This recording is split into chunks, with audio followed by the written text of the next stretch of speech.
Time to party. What's up, y'all? Today we're going to be going through squatting with an emphasis on the hips. And just so you know what's ahead, we're going to start with a few deep breaths just to settle the nervous system and connect to this present moment. Then we're going to perform a couple litmus tests so that we know where we are starting. We're going to go through a little routine that I put together specifically for the hips. And then from there, we'll come back and recheck and see if it worked. And we'll finish with a few more deep breaths. All right, let's get to it. So in through the nose.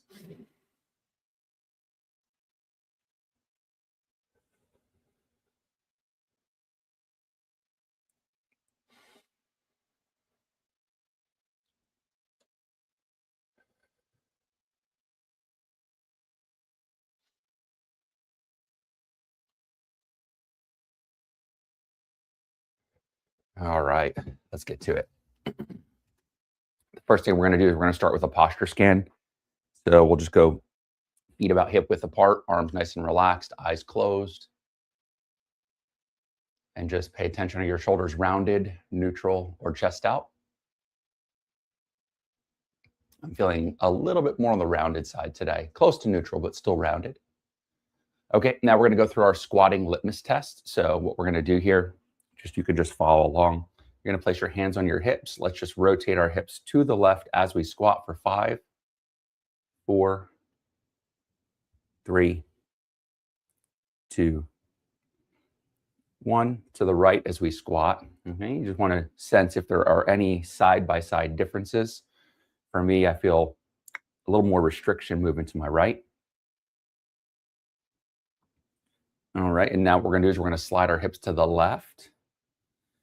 So of course, when we squat day to day, we never do any of these movements intentionally, but all of these motions are actually happening. Okay, 5 times to the left. Now just earmark that. Remember the right. Remember the left as we go to the right. So for me, I actually feel much freer sliding to the right, but twisting to the right was more difficult. Let's go one more here. All right, and now what we're going to do is we're going to place one foot ahead of the other just by a half of a foot length, meaning your toes are lined up with your opposite arch. And now you're going to just drive your knees forward for 5, 3. We're really emphasizing or stressing the back foot ankle. Okay, and then we're going to go back for 5. Because the foot's behind, there's actually just naturally a stronger demand placed on it. So if I really want to see what's going on with somebody's foot, I'll have them go into this little stride stance. Let's switch to the other side. It's a little bit of a cheat sheet. Okay, let's go forward first. So I definitely feel more resistance with my left foot in the back. Just good to know the imbalances that exist because they are the root cause. Let's go back now. They are the root cause of stiffness, pain, and discomfort. So that's where we actually want to devote most of our time and attention. Is being able to be aware of those limitations. Okay, all right, so we've got a baseline now. We'll come back and we'll recheck that at the end. So now what we're going to do is grab a chair here. We're going to go through a series of squatting, and the movements that we're going to do, we're going to exaggerate what happens at the hip so that by the time we're done, we've got some more freedom and an expanded capacity. We're going to start with the left hip first. So you're going to start by placing your left foot, your right foot ahead of your left. And what's going to happen is as you sit back onto this heel, you're going to let your upper body bend forward. All right. And what we're doing here, we're just going to go for 10 repetitions. You can hop in with me. Is we're emphasizing a motion called hip flexion. Okay. The bending at the hip. So if you want to put your hands back on the butt here, you could feel that as you bend forward, these glute muscles contract to control the motion of flexion, and then they actually help to pull us back up. 3, 2, let's hold the 10th one. All right, now let's pulse. Okay, so we're going nice and easy. We're not forcing any of this. I'm bumping up right against my threshold gently. And I found that this pulsing technique, not that it's new, but the way I use it is to really help people develop a sense of body awareness of what's happening at the joint level. Okay, so just snapshot that in your mind. Let's go to the other side. Now we're going to go place the left foot ahead of the right. And I'm sure you're busy doing your own routine, but for me, if you were to look, you'd see a massive left versus right difference. I don't have the capacity to flex this hip as well, related to old ankle injuries. But what's most important is not to try to get as far as I did on the other side, but just to work to where I actually can successfully without forcing it. Let's call that 9. We'll go one more here. 10, going to hold, and it's nice and easy. 9, 8, 7, 6. So there's a natural counterbalance here as my hips slide back, my upper body falls forward.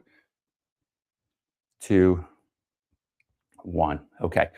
Now we're going to get back into the same position. I'm going to change angles here. We're going to go right foot ahead of the left. What's going to happen is as we're going to do essentially the same motion that we just did before, sliding back. But what we're going to do this time is as we go through this motion, hinging, we're going to look over the shoulder. Okay, so we're going to go for 5 repetitions there, and then we're going to go for 5 repetitions in the other direction. Okay, so just watch first. All right, so as I slide the hips back, I'm going to look over my left shoulder. So let's go for 5, 4, 3, 2. So the movement's exactly the same. 1. Now let's go over the other shoulder. Okay, so as the hips slide back, look over your right shoulder. 4, 3, 2, 1. Okay, let me give you another angle on this other side here. Okay, so now I'm going to go left foot ahead of the right. As I pitch forward, I'm going to look over my right shoulder. Okay, so what's happening is I'm creating flexion or bending with rotation. And we do this because we don't move linearly. We move in 360 degrees. So we need to train that way so that we're conditioned for life. Let's call that 5. All right, now we're going to go the other way. So we go 5, 4, 3, 2, 1. Okay, now I just realized I skipped the pulsing. So let's just go back to the pulsing. All right, so you're going to place your right foot ahead of your left. You're going to hinge and look over that left shoulder, hold it. And so just nice and easy. 2, 3. Let's go for 10 on the pulses. 6, 7, 8, 9, 10. Okay, let's stay on that foot. Let's go now looking over the right shoulder as we sit back. And just nice and easy. It's like you're trying to just look a little bit around the corner, and then you come back. As you stand up a little bit and then sit back, you create that hinging motion. 8, 9, 10. Okay, so now I'll give you another angle here. So now we're going to place the left foot back ahead against the right. As we hinge, as we slide the hips back, we're going to look over that right shoulder, and let's just hinge for 10, 9, 8, 7, 6, 5, 4, 3, 2, 1. All right, and let's go the other way. Hinge, look over the left shoulder. 10, 9. So as I look, I'm also sitting a little bit more deeply into that squat, but never past my threshold. All right, that's the most important part of this whole thing. I'm only bumping up against the edge of what I can and can't do, and I try not to go past that. Okay, so now what we want to do is we want to switch the plane of motion. I'll build the pulsing in, so we have to go back and forth. We want to now slide in what's called the frontal plane. Okay, it's just another way that the body moves. And well, no one ever taught us, so we shouldn't know that. So what we're going to do now is we're still doing the hinging motion where we let the hips slide back as the body falls forward. But now I'm going to let my hips slide rather than twist. I'm going to let it slide to the left. Okay, so let's go for 5. Just let the hips slide. And then you're going to notice the upper body is going to want to slide a little bit to the right to counterbalance the hips. 4. We're going to hold that 5 and let's pulse for 10, 9, 8, 7, 6. Just bump, just like you want to just touch the edge of what you can do. Don't force the motion. This is a less is more proposition. Okay, now what we're going to do is as we hinge forward, we're going to let the hips slide to the right. Let the upper body naturally counterbalance. Okay, so for 5, This is going to feel a little more awkward, which is okay because it's variety that builds capacity. Let's go one more here. Hold. All right. And now we're just going to pulse 10, 9, 8, 7, 6, 5, 4, 3, 2, 1. All right. Let's switch that over. We're going to go left foot ahead of the right.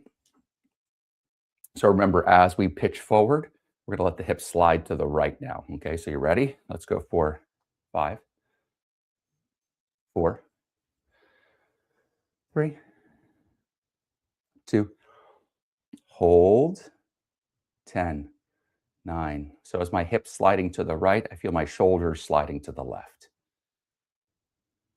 7, 8, 9, 10. All right. And so now what we're going to do is as we hinge forward, we're going to allow the hips to slide to the left. All right. So ready? Let's go for 10, 5, 4, 3, 2. Hold that. Okay. Ready? 10, 9. This is a great way to find your threshold, that invisible line that marks right up to the point where your body can control the movement. 8, 9, 10. All right.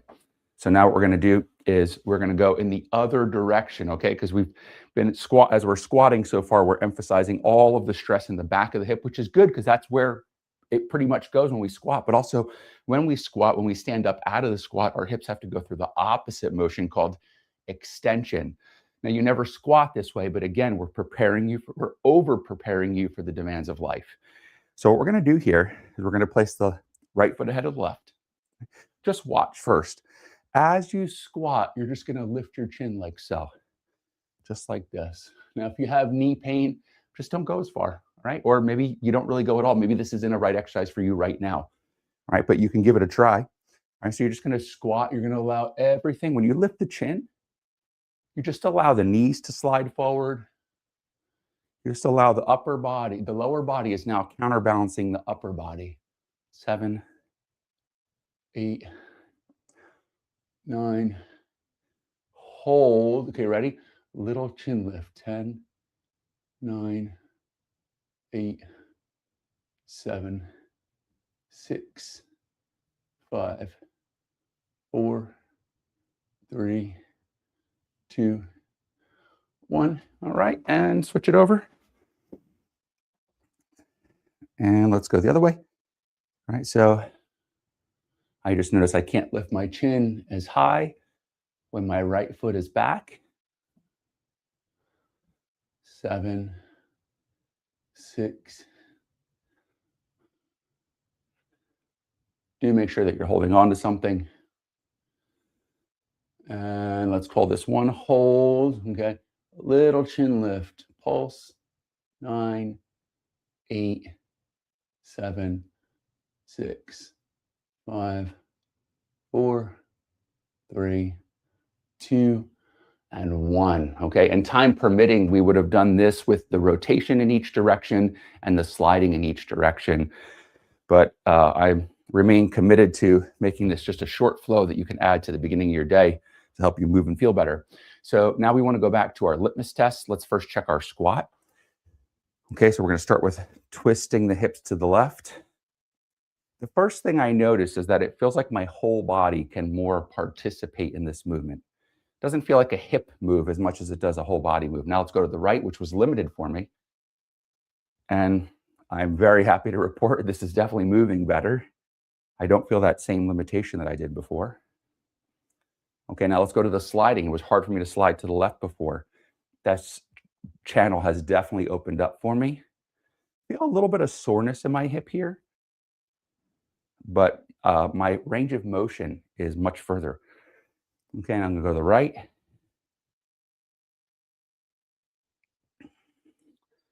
Once I learned how to move in 3D, I've never went back. My body's just gotten so much more out of my exercises. Okay, so now we're going to go left foot ahead of the right. I'm going to place the right foot just slightly behind the left. We're going to bend for 5, 4, 3, 2, 1. And now back for 5, Go 5, 4, 3, 2, 1. And for me, this is a real test because it was with the left foot back that I felt limited, way better. You know, I can't ever take for granted that these litmus tests are going to be better at the end. But, you know, when your routine is thorough and intentional, okay, slide back now. Same thing, way better here.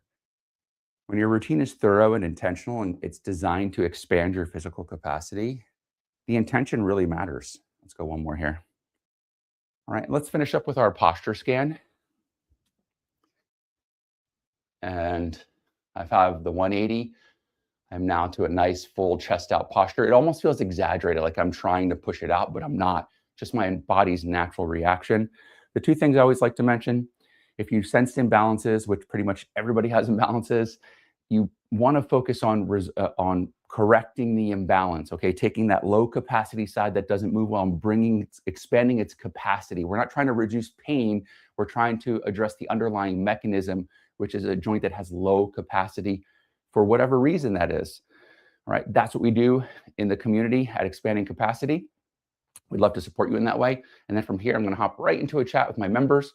We're going to have a little bit of a coffee chat, but also check in and see what movements they felt were difficult and then help them through that in real time. All right, thank you so much. I'll see you back tomorrow. Cheers.